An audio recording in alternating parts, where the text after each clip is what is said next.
kitab Suratul Fatihah, kita bertawassul dengan bacaan Fatihah kita. Kita doakan kepada para arwah almarhum orang-orang tua kita, guru-guru kita, saudara-saudara kita. Semoga Allah ampuni dosa-dosanya, Allah terima segala amal ibadahnya, Allah jadikan kuburnya raudhah min riyadil jannah. Ila hadhihi niyyah al-Fatihah. A'udzu billahi minasyaitonir rajim. Bismillahirrahmanirrahim. Alhamdulillahi rabbil alamin. Ar-Rahmanir Rahim. Maliki yaumiddin. Iyyaka na'budu wa iyyaka nasta'in. Ihdinas siratal mustaqim. Shiratal ladzina an'amta 'alaihim ghairil maghdubi 'alaihim waladdallin. Bapak Ibu hadirin hadirat yang dimuliakan Allah Subhanahu wa taala. Dalam kehidupan kita sebagai manusia, urusan hutang piutang adalah sesuatu hal yang lumrah. Bahkan kalau kita lihat dari apa yang disampaikan oleh Allah Subhanahu wa taala di dalam Al-Qur'an, kita dapati ada ayat yang terpanjang di dalam surah yang terpanjang di dalam Al-Qur'an. Pertama, kita tahu bahwa isi kitab suci Al-Qur'an kita dari 114 surah di dalam kitab suci Al-Qur'an, ada surah yang terpanjang namanya surah Al-Baqarah. Dan di surah yang terpanjang itu ada ayat yang terpanjang. Di mana ayat yang terpanjang itu ternyata Allah Subhanahu wa taala membahas tentang hutang piutang. Itu artinya hutang piutang adalah bagian fitrah manusia. Allah Azza wa Jalla berfirman, "A'udzu billahi minasyaitonir rajim. Bismillahirrahmanirrahim. Ya ayyuhalladzina amanu idza tadayantum bidainin ila ajalin musamma faktubu." Hai orang-orang yang beriman, apabila kalian melakukan transaksi hutang piutang ila ajalin musamma, pada waktu tertentu, apa yang Allah perintahkan, faktubuhu, maka catatlah. Para ulama memang berbeda pandangan tentang perintah mencatat transaksi hutang piutang itu. Apakah wajib ataukah hanya sunnah? Sebagian ulama mengatakan hukumnya tidak sampai wajib. Ini pandangan mayoritas ulama, bahwa perintah Allah faktubuhu pada urusan hutang, mencatat transaksi itu, hukumnya hanyalah sunnah dalam jumhur. Tetapi ketika kita lihat urgensi dari catatan hutang itu, kita tahu tidak seorang pun yang tahu bahwa kapan ajal menjemput. Karena salah satu hadis Nabi kita Muhammad SAW justru menekankan betapa masalah utang itu sesuatu yang amat penting.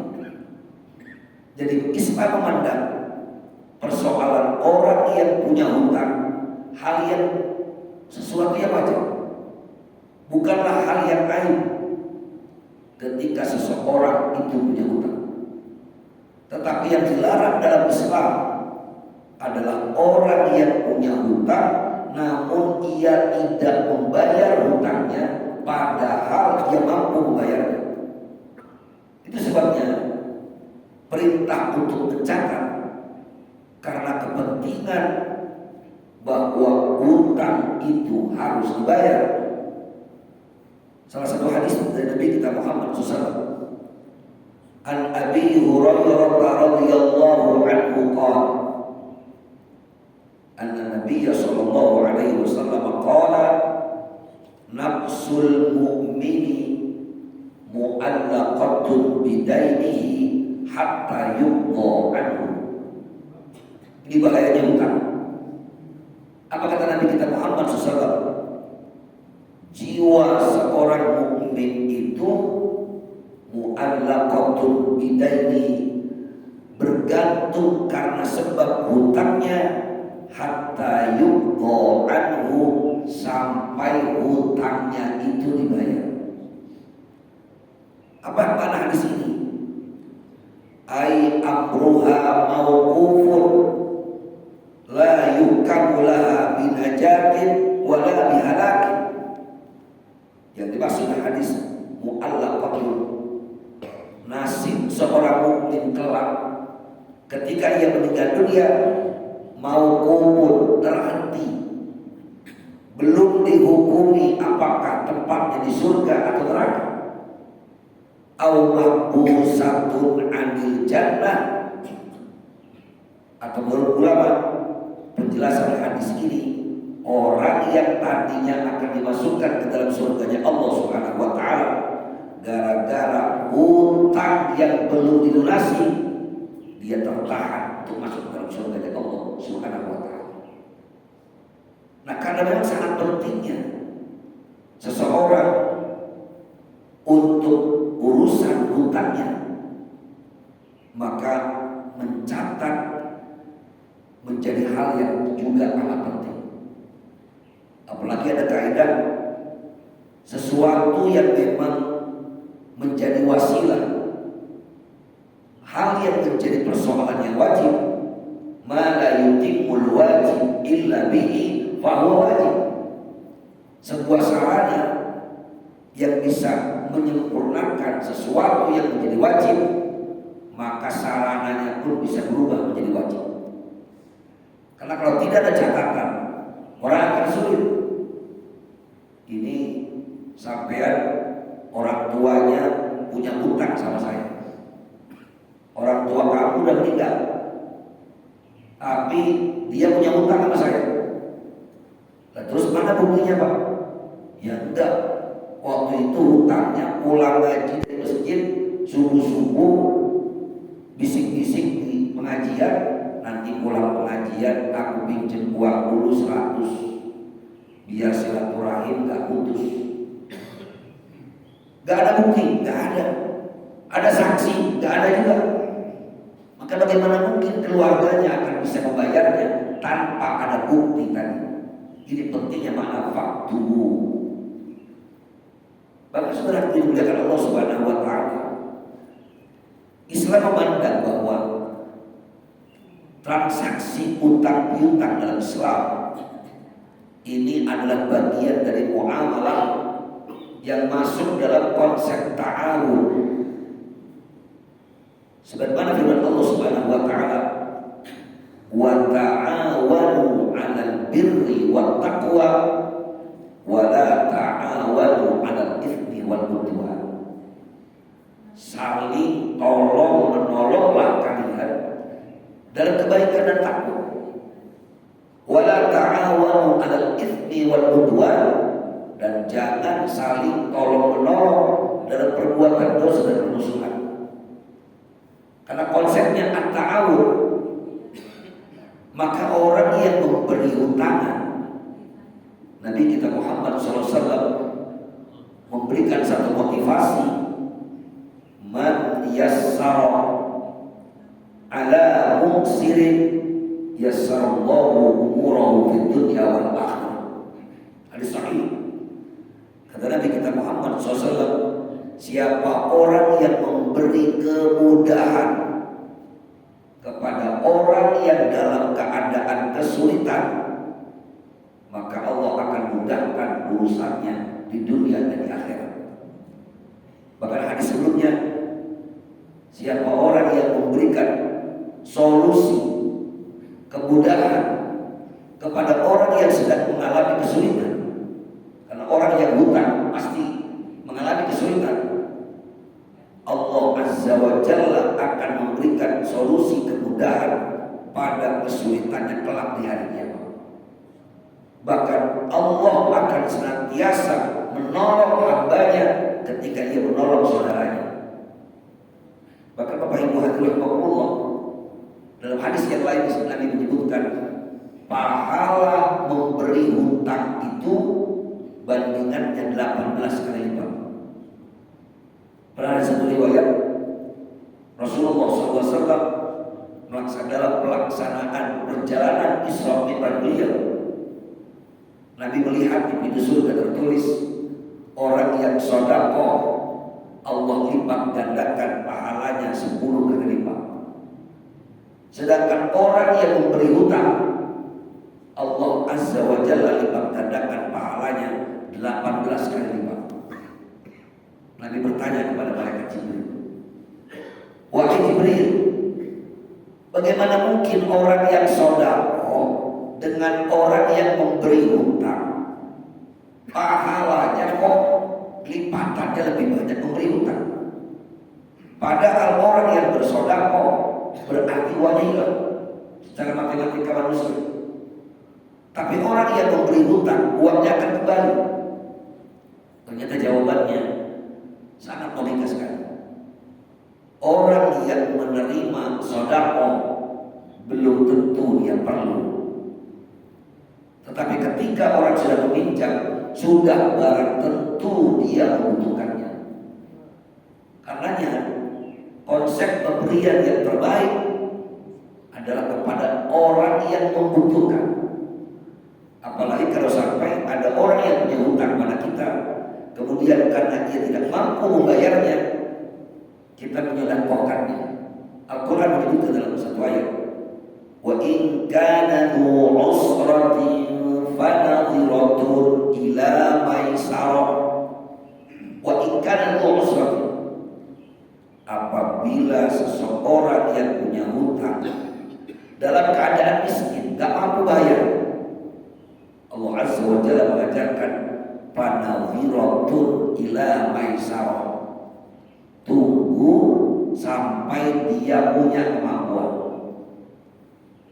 Tapi kalau seandainya sama sekali tidak mampu, wa antasaddaqu khairul lakum in kuntum ta'lamun. Tapi kalau kamu sedekahkan setelah melihat, waduh kayaknya tak mungkin dia bisa bayar, hutangnya 5 juta, melihat keadaannya, rumahnya, ditanya itu rumah kamu? Bukan, rumah sewa. Kalau gitu jual aja motornya, ini motor juga punya temen buat ojek online. Kalau gitu pinjam semua saudaranya udah gak ada. Wa antasaddaqu khairul lakum in kuntum ta'lamun. Sedekahkan ada dalam. Ini orang yang memberikan hutangan diapresiasi dalam Islam dengan pahala yang melipat ganda. Sementara orang yang punya hutang, kalau ternyata sejak awal dia niat untuk tidak membayarnya, maka apa yang dia lakukan di awal sudah berdosa. Bahkan ketika dia punya sesuatu yang sesungguhnya dia bisa membayar, padahal kalau dipikir-pikir atau dilihat-lihat, dia sudah mampu untuk membayar hutangnya, tapi ternyata ditunda-tunda bayarnya, nanti saja. Padahal dia mampu. Nabi kita Muhammad SAW mengatakan, mutillul ghaniyyul zulmun, menunda-nunda membayar hutang termasuk dalam perkara zalim. Kita bisa bayangkan orang kalau punya hutang di dalam Allah, statusnya kok jalan-jalan dulu, statusnya kita lihatin OTW Bali, OTW Pantai Anyer, tapi hutang gak dibayar-bayar. Ini kan membuat orang yang punya uang tadi, yang uangnya pinjam kawan tadi, ini Masya Allah, ini orang hutang gak dibayar tapi kok jalan-jalan dulu. Atau misalnya hutang gak dibayar tapi statusnya alhamdulillah ya sudah sampai Mekah. Ini kan aneh. Pertanyaan dalam Islam, ketika hal yang wajib dengan yang sunnah waktunya bersamaan, maka jelas hal yang wajib yang harus diprioritaskan. Itu kaidah penting dalam Islam. Bagaimana kalau hal ini tiba-tiba Kalau dia persoalannya mampu tetapi nggak bayar, karena itu boleh. Karena Islam memandang kita harus bisa memilah dan memilih mana yang wajib, mana yang sunnah. Maka memang suka aneh kalau ada orang misalnya hutangnya belum dibayar tapi kok berangkat umroh. Bahkan dia beralasan ini kan diumrohkan. Memangnya orang kalau diberi ongkos umroh atau diberikan umroh gratis, termasuk dikasih jajannya juga? Enggak. Dia alasannya kenapa kok bisa umroh hutang belum dibayar? Ini umroh gratis kok. Iya, ongkosnya yang gratis, tapi ternyata Anda mampu mengeluarkan biaya paspornya, suntik meningitisnya, bahkan bawa oleh-oleh pulang rumah. Padahal umroh itu hukumnya sunnah. Kalau ada ulama yang mengatakan wajib, tapi sekali seumur hidup bagi mereka yang mampu. Sementara mereka yang tidak mampu tidak wajib untuk umroh. Karena persoalan yang wajib dan sunnah harus didahulukan persoalan yang wajib. Maka berat perkara orang yang menzalimi orang lain. Saya berkali-kali sampaikan di majelis ini satu hadis sahih. Ketika Nabi kita Muhammad SAW berkumpul dengan para sahabat, kata Nabi, "Atadruna mal muflis?" Ini hadis yang akan masyhur, bahwa orang yang berbuat zalim kepada orang lain, termasuk orang yang punya hutang dan dibayar, ini masuk kata Nabi al-muflis.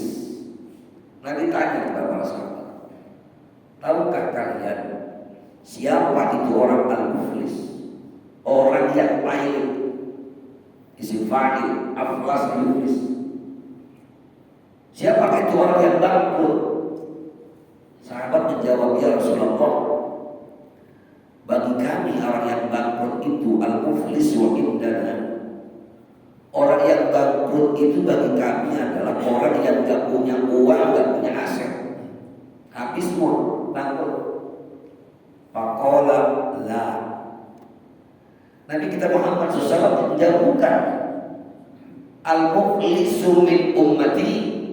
Kata Nabi, orang yang bangkrut dari umatku itu adalah orang yang kelak di hari kiamat membawa pahala sholat, membawa pahala puasa, membawa pahala sedekah. Tapi ironisnya ketika dia hebat dalam persoalan ibadah kepada Allah, tapi dia menzalimi orang lain. Karena orang yang minjem uang, minjem sesuatu, gak dipulangi, gak dikembalikan, ini termasuk kepada orang yang mengambil hak orang lain. Maka kata Nabi, kelak di hari kiamat, semua pahala dari orang yang berbuat zalim akan berpindah kepada orang yang ia zalimi. Ketika pahalanya orang yang zalim tadi sudah habis, pindah kepada orang yang ia zalimi. Semua dosa orang yang terzalimi akan berpindah kepada orang yang telah berbuat zalim. Habis, upload, tak ada apa-apa. Semua dosa orang yang dia zalimi pindah, semua pahala dia diserahkan kepada orang lain. Makanya kemudian banyak riwayat yang menyebutkan bahwa Nabi kita Muhammad SAW ketika mensolatkan jenazah, pertanyaan Nabi itu selalu, ini almarhum punya hutang apa enggak? Kalau seandainya punya hutang, Nabi tanya lagi, siapa yang bertanggung jawab? Kalau ada yang tanggung jawab, Nabi mau mensolatkan. Tapi kalau seandainya tidak ada yang tanggung jawab, saya tidak mau nyolatin. Ini karena berkaitan dengan hadis Nabi tadi, nafsul mu'min mu'allaqatun bidain. Hutang seorang, jiwa seorang mukmin bergantung kepada hutang. Nah, hadirin Allah, pertanyaannya kemudian, bagaimana kalau seandainya ada orang yang meninggal dunia, kemudian ia punya hutang yang belum dibayar, maka semua kewajiban bayarnya harus dibebankan kepada ahli warisnya untuk mengambil dari bagian warisan yang dia tinggalkan. Allah Azza wa Jalla sampaikan dalam Al-Quran surah An-Nisa, yusikumullahu fi auladikum lidzakari mithlu hadzil unthayain. Ayat ini memang menjelaskan tentang warisan, tapi ada kalimat min ba'di wasiyati yusa biha aw dayn, bahwa warisan itu dibagi kalau sudah selesai wasiat dan hutang. Tapi ternyata ulama sepakat, walaupun wasiat disebut di awal, kemudian baru hutang, ternyata berdasarkan penjelasan Nabi kita Muhammad SAW, warisan itu boleh dibagi kalau urusan hutang almarhumnya selesai. Hutangnya dulu. Ini kembali kepada pentingnya ada catatan supaya ahli waris bisa bayar. Oh ternyata Masya Allah, ini catatannya bapak hutangnya malah cuma 50.000 rupiah, itu juga sama warung di samping masjid. Tapi piutangnya orang lain yang hutang sama almarhum, dari 100 jamaah masjid Al-Muttaqin 50%-nya punya hutang sama bapak almarhum. Alhamdulillah kita lihat. Yang repot Pak, kita kan pernah lihat dan sering menyaksikan, ketika sudah meninggal dunia selalu kepada para jamaah, saya mewakili keluarga besar almarhum. Apabila almarhum di masa hidupnya banyak kesalahan, mohon kiranya dibukakan pintu maaf yang seluas-luasnya. Namun apabila almarhum saat hidupnya punya urusan hutang piutang, insya Allah nanti akan ditanggung oleh anak tertuanya Pak Ahmad. Siapa Ahmad? Ya siap insya Allah, siap insya Allah menanggung hutang. Padahal dia nggak tahu jumlah hutang bapaknya berapa. Cuma dia cepat. Pak Ahmad siap, siap, siap. Kita nggak bisa bayangkan ketika si Ahmad dapat laporan hutang ayahnya justru melebihi aset yang dimiliki. Alhamdulillah, jangan-jangan itu anak tertua yang tadinya doanya Allahumma ighfir lahu warhamhu wa'afi wa'fu malas aku pusing yang nagih, bapak ini nagih, bapak itu nagih, tagih aja di kuburannya saya nggak tahu. Nafsul mu'min mu'allaq atau bidai. Ini bahaya orang yang masih punya hutang. Kalau seandainya orang tersebut tidak mampu membayarnya karena kemiskinannya, warisannya pun gak ada sama sekali, apakah kemudian ia tetap berdosa? Nabi kita Muhammad SAW kembali menjelaskan satu amaliyah beliau dalam hadis yang diriwayatkan oleh Imam Bukhari. Qala Nabi SAW, ana aula bil mu'minina min anfusihim, faman mata wa alaihi dainun wa lam yatruk wafa'an fa alaina qada'uhu wa man taraka malan faliwarathatihi. Apa kata Nabi kita Muhammad SAW? Aku adalah orang yang paling utama dari orang-orang beriman dan kalian semua. Maka siapa yang meninggal dunia dan dia punya utang, walam yatruk wafa'an, dan dia tidak meninggalkan harta untuk membayarnya, kata Nabi, fa'alaina qada'u, kami yang membayarnya. Tapi waman taraka malan, siapa orang yang meninggalkan harta, fali warasatihi, maka yang membayar adalah ahli warisnya. Ulama mengomentari hadis ini, wa fi hadza ma yadullu ala anna man mata dinan istahaqqa an yuqda anhu min baiti malil muslimin.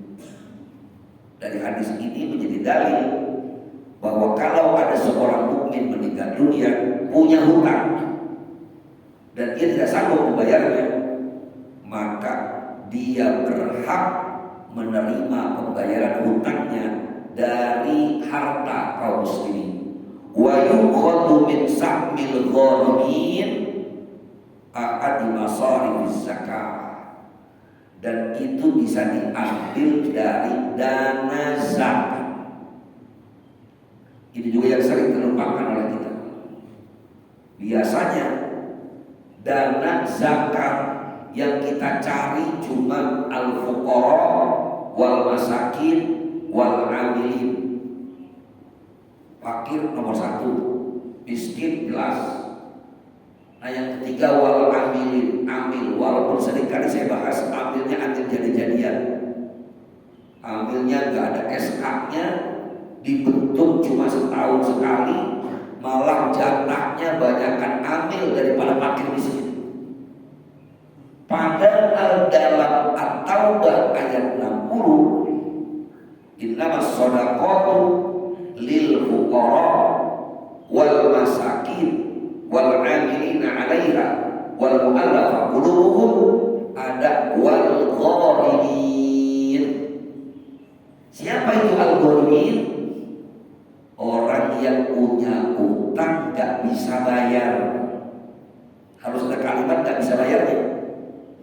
Sebab kalau nanti al gharimin Bapak umumkan di masjid misalnya kepada jamaah, alhamdulillah dana zakat masjid kita 500 juta rupiah. Bagi yang masuk dalam kategori gharimin yang punya utang, maka dipersilakan menghubungi panitia zakat. Banyak yang datang, datang semua. Terus saya ini punya utang, nggak masuk itu. Yang gharimin itu orang yang punya utang tapi nggak bisa bayar. Apalagi kemudian sampai meninggal dunia. Wa anna haqqahu la yasqutu bil maut. Haknya seseorang yang meninggal dunia karena dia ghalimin tidak gugur karena sebab kematiannya. Artinya Allah, orang yang punya hutang niat tidak bayar nggak boleh, haram hukumnya. Yang kedua, orang yang punya hutang padahal dia sanggup membayarnya tapi ditunda-tunda pembayarannya, maka yang termasuk pada orang yang zalim. Orang yang hutang dan dia niat malah tidak membayarnya, bahkan gak mau sama sekali membayarnya, maka pertanggungjawabannya kelak di hari kiamat dia akan terkatung-katung nasibnya. Dan selanjutnya, kalau seandainya orang yang punya hutang dia niat membayarnya tapi kemudian keburu meninggal dunia, maka yang wajib membayarnya adalah ahli warisnya, diambil dari warisannya. Yang ketiga, orang yang punya hutang niat membayarnya tapi dia tidak ada dana sama sekali, gak punya warisan juga untuk membayarnya, maka yang membayarnya boleh diambil dari dana zakat. Kalau seandainya pun dia tidak ada yang bisa membayar hutangnya, dana zakat itu tidak bisa dikeluarkan. Mohon maaf karena pengurus atau panitia zakat harus musyawarah dulu kepada si A, si B, si C, si D. Akhirnya nggak jadi-jadi. Apakah dia berdosa? Allah Azza wa Jalla sampaikan, la yukallifullahu nafsan illa wus'aha. Allah tidak memberikan beban kepada setiap diri kecuali seukuran kemampuannya. Dia nggak bisa bayar, bukan nggak niat bayar. Dia nggak bayar, bukan nggak mau bayar, tapi karena kemiskinan yang berat, ketidakmungkinan dia untuk membayarnya, Nabi kita Muhammad sallallahu alaihi wasallam, yud'a bi sahibid daini yaumal qiyamah. Kelak di hari kiamat, orang yang masih punya utang belum bayar akan dipanggil oleh Allah di sebuah tempat. Ini hadis diriwayatkan oleh Imam Tabrani. Kemudian hatta yuqifa baina yadayhi azza wa jalla, berkumpul semua di hadapan Allah Subhanahu wa taala, maka Allah akan berfirman, kenapa kamu hutang? Kenapa kamu hutang? Kenapa kamu hutang? Di kelompok-kelompok, ya tak mau bayar lagi, ya masukkan dia hukum akibat dia hutang gak bayar. Tapi kelak orang yang miskin gak bisa bayar, dia akan menjawab, ya Allah ya Rabb, saya bukannya gak mau bayar, tapi karena kemiskinan yang mendera saya sampai saya tidak bisa melunasi hutang saya. Allah Maha tahu, Allah Maha adil. Wa ana ahaqqu man qada anka. Kelak Allah lah langsung memberikan pelunasan kepada hutang seseorang yang memang tidak sanggup membayarnya. Bagaimana cara pelunasan hutangnya? Semua kebaikan orang yang memberi hutang, catatan amal kebaikannya, timbangan amal kebaikannya ditambah karena ada seseorang yang punya hutang sama dia gak sanggup bayar. Begitu juga sebaliknya, dosa-dosanya diampuni oleh Allah Subhanahu wa taala. Inilah wasatiyah agama kita. Bagaimana orang yang memberi hutang diberikan apresiasi terbaik. Karena konsepnya ta'awun, jangan menyakiti saudara kita. Jangan udah kita kasih pinjam tapi kembaliinnya berlimpah-limpah. Dalam fikih disebut riba. Kamu saya kasih pinjam dia 2 juta, tapi kembalinya 4 juta ya. Itu bukan saling tolong menolong namanya.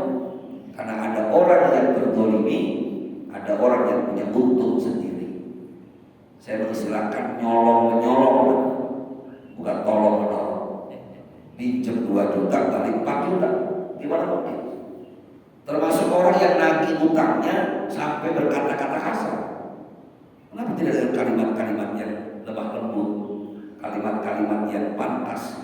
Kalau memang kita punya perjanjian, tentu bukan harus memaki-maki saudara kita sama muslim. Ada hukum yang berlaku, silakan laporkan.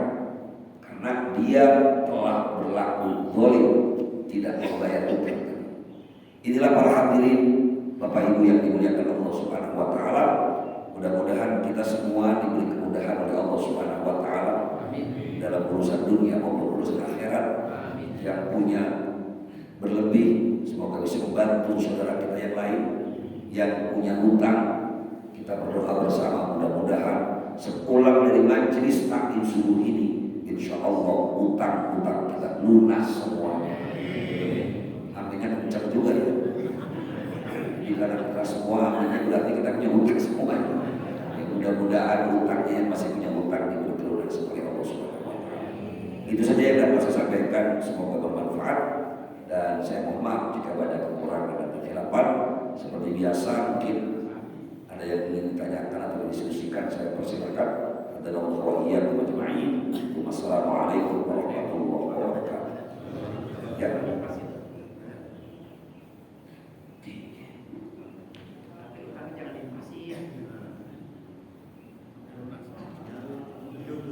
Assalamualaikum warahmatullahi wabarakatuh. Waalaikumsalam. Terima kasih atas waktunya diberikan untuk bertanya. Begini misalnya Pak Ustaz, ada orang misalnya 5 orang membutuhkan uang, tapi mau pinjam ke bank mereka tidak punya persyaratan, misalnya tidak cukup persyaratannya. Sedangkan saya contohnya misalnya bisa pinjam uang dengan punya persyaratan 5 juta misalnya. Satu orang 5 juta, 1 juta saya kasihin, tapi dengan keikhlasan dan kebesaran bersama, misalnya mereka tuh kasih kepada saya 100.000, jadi yang diambil 900.000. Apakah itu uang masuk halal bagaimana dengan kesepakatan itu? Ya. Hadirin, waalaikumsalam warahmatullahi wabarakatuh. Hadirin hadirat yang dimuliakan Allah Subhanahu wa taala. Sebuah kelebihan dari pinjaman yang disampaikan di awal. Contoh, kalau kamu kasih pinjam saya kasih kamu hadiah 1 juta. Atau kalau kamu mau pinjam data, pokoknya mau kasih bonus deh 5 juta. Di awal ngomongnya, maka akan ini dilarang. Karena berarti kita mau meminjamkan uang kita mau menolong saudara kita karena ada pamrih lebih awal. Tetapi kalau kita memberikannya setelah proses itu terjadi tanpa disebutkan di awal, alhamdulillah Mas, karena Mas sudah bantuin saya, alhamdulillah saya jadi dapat pinjaman 5 juta. Nih, karena Mas sudah bantuin saya kasih bonus 10 juta. Boleh apa? Boleh. Pertanyaannya ada apa enggak yang kayak begitu? Bikin cuma 5 juta, bonus 10 juta. Gak apa-apa, itu halal. Walaupun jumlahnya banyak. Ya, ini yang menjadi kesepakatan di awal dianggap akan yang terlarang. Karena berarti dia memberikan pertolongannya karena ada ini di awal. Tapi kalau setelah itu maka menjadi halal atau tidak. Maka Nabi kita Muhammad SAW seringkali ketika beliau hutang kepada seseorang, Nabi itu membayarnya dengan sesuatu yang lebih baik lagi. Dibayar lebih silahkan, tidak ada masalah. Kalau itu tidak dilakukan di awal, tapi dilakukan akadnya setelah proses itu terjadi. Demikian. Bahwa ya.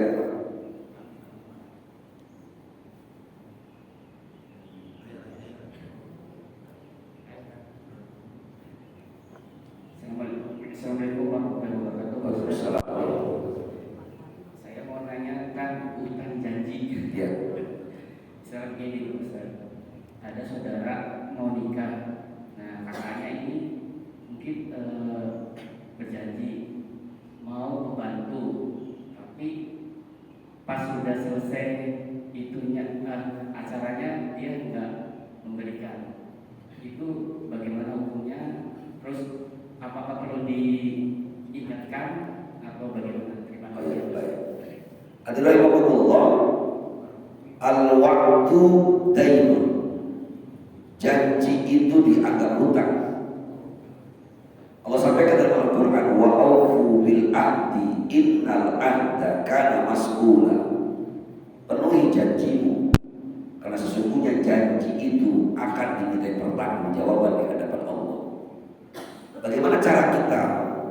Kalau memang kita anggap janjinya hal yang logis, dan kemudian kita anggap janjinya itu dia termasuk orang yang bisa membantu.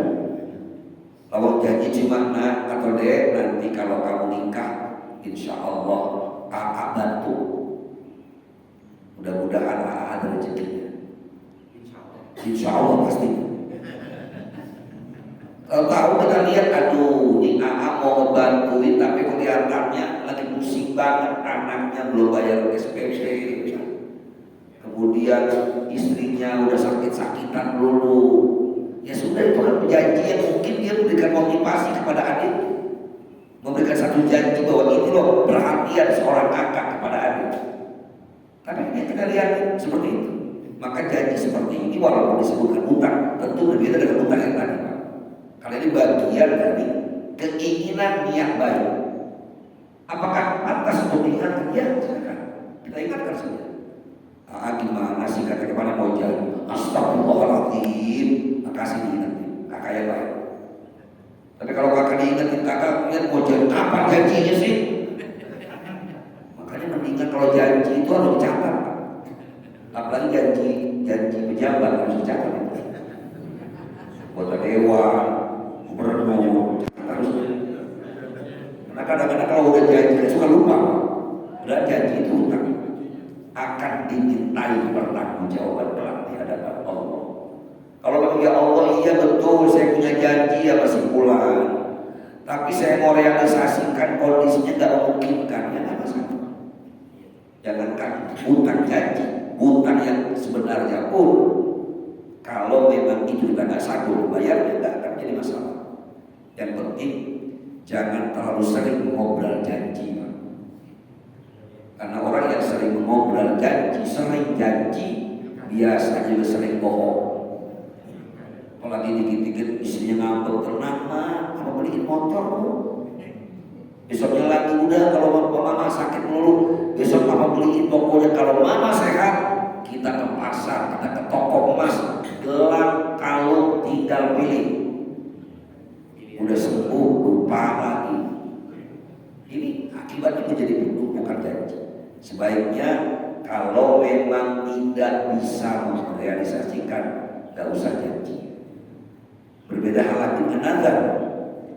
Kalau nazar wajib hukum. Saya nazar ini, nah itu wajib.